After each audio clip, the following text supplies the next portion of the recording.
Hello, and welcome to another episode of the Hat Historian. In this video, I will be talking about a popular women's hat emblematic of the wild years of the Jazz Age, the Cloche hat.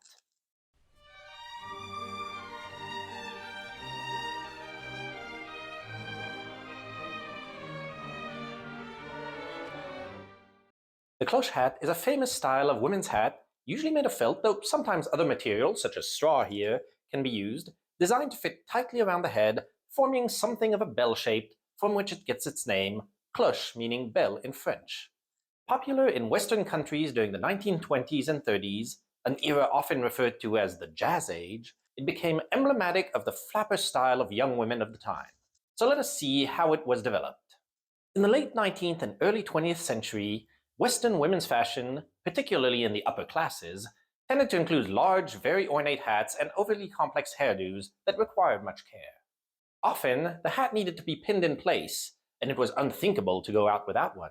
While striking and elegant in appearance, these hats tended to be cumbersome and not allow much movement without the risk of falling off, thus limiting the activities the woman wearing it could partake in. As social norms of the time seemed to dictate that proper women should not take part in many physical activities, this was not seen as a problem by the establishment. But as the 20th century came about, this began to change. Firstly, new urban transport, such as streetcars, the early subways, and even the first automobiles, saw people standing close together, and emergent middle class wanted to emulate the styles of the upper class. This created a problem with women's hats, too large to comfortably fit into crowded spaces, though for the most part, people simply accepted it as a struggle of urban life. But this led to thinking about new styles that could solve the issue. The cloche hat is widely accepted to have first been invented in Paris in 1908 by famed at the time fashion designer and milliner Caroline Reboux. Reboux was renowned for her high-class clientele, having been in activity since the 1860s, and her shop in the fashionable Rue de la Paix was known to attract nobility from all over Europe, including the Empress Eugénie, wife of Napoleon III. As a designer, she created many new styles, and trained numerous other milliners that set up their own businesses in Paris, London, and New York, amongst others, with Reboux sometimes being referred to as the Queen of Milliners by the turn of the century. So, when she created a simple, bell-shaped hat that was supposed to be simultaneously ample enough not to damage the hairstyle of the wearer, but tight-fitting enough to not need to be pinned, it was an immediate success with the fashionable of Paris and beyond. It was said that Reboux, to make sure that the hat fit properly, would take felt and shape it directly on the client's head. This new style of hat, small, understated, easy to customize oneself, was a radical departure from the style of old, and radical changes in the world would ensure that it spread and became an emblem of an era. Many of these radical changes would stem from World War I, which was the most devastating war to be fought up to that point, and would cause great societal shifts throughout the world. When it broke out in 1914, millions of men were mobilized to be sent off to fight, leaving many jobs that needed to be filled. Many women stepped in to do so, working in factories, on farms, anywhere that they were needed. This caused them to adopt more practical fashions, as long hair and flowing complex skirts were a hazard in many of these jobs, and so shorter, more pragmatic styles were adopted.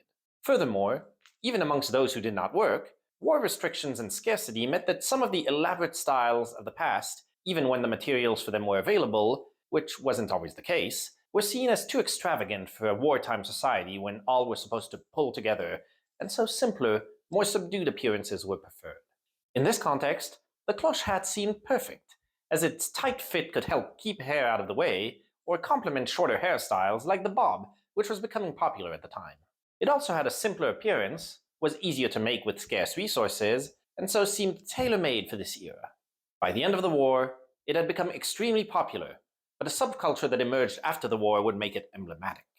The absence of men during World War I and the reliance on women for work gave them a new sense of and desire for liberty in the years following. While we were still far from the feminist and women's liberation movements that would emerge 4 decades later, there was still a great rejection of the rigid social and gender norms of the past amongst the new generations that came of age during and after the war. Young people who had survived seemed to be marked by a sense of the fragility of life, and there was a great intermingling of classes in wartime that had broken down some of the societal barriers that existed in the late 19th century. Furthermore, empowerment movements, such as the suffragettes, already present before, gained steam, and the spreading of the automobile gave young women a freedom of movement that had not existed in the past.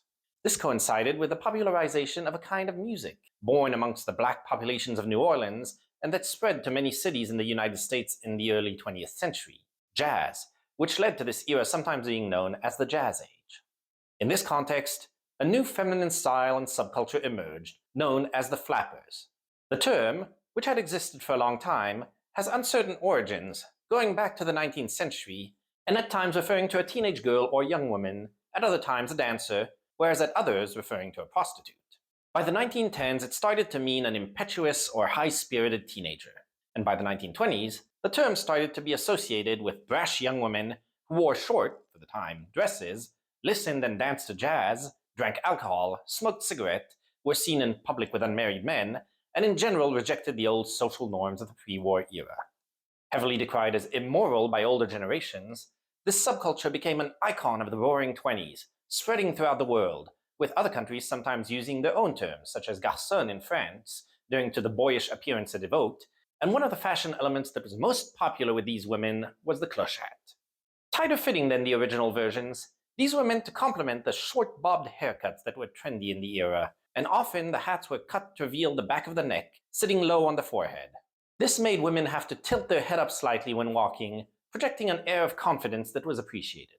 Its stability on the head compared to older styles also fit with being in an automobile or dancing styles like the Lindy Hop.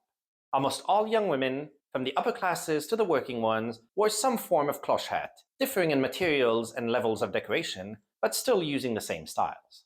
This look was further popularized and cemented by the rapid spread of movies during the 1920s, with it being sported by actresses such as Clara Bow, Joan Crawford, or Greta Garbo. The hat's popularity continued through the 1920s and into the early 30s, being adapted to the newly popular Art Deco aesthetic, which promoted smooth geometric patterns, stylized shapes, and simplicity, though not minimalism.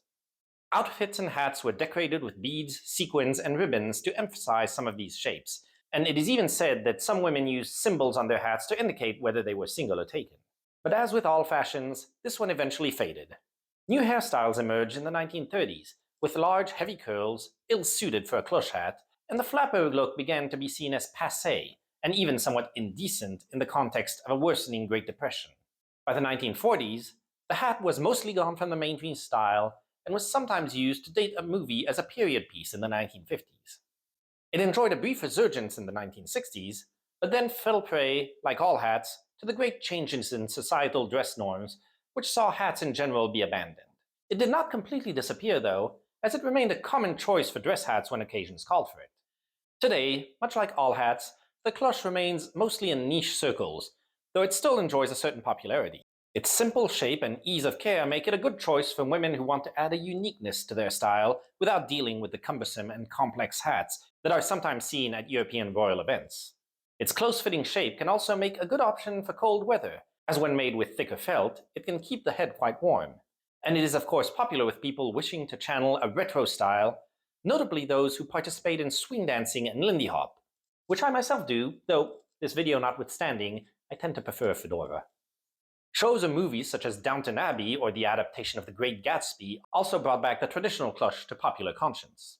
From a revolutionary design, to a practical choice in a time of war, to a symbol of a slowly liberating female subculture, to a restrained retro fashion choice, the cloche hat, with its simple shape and comfort, has endured throughout the 20th century.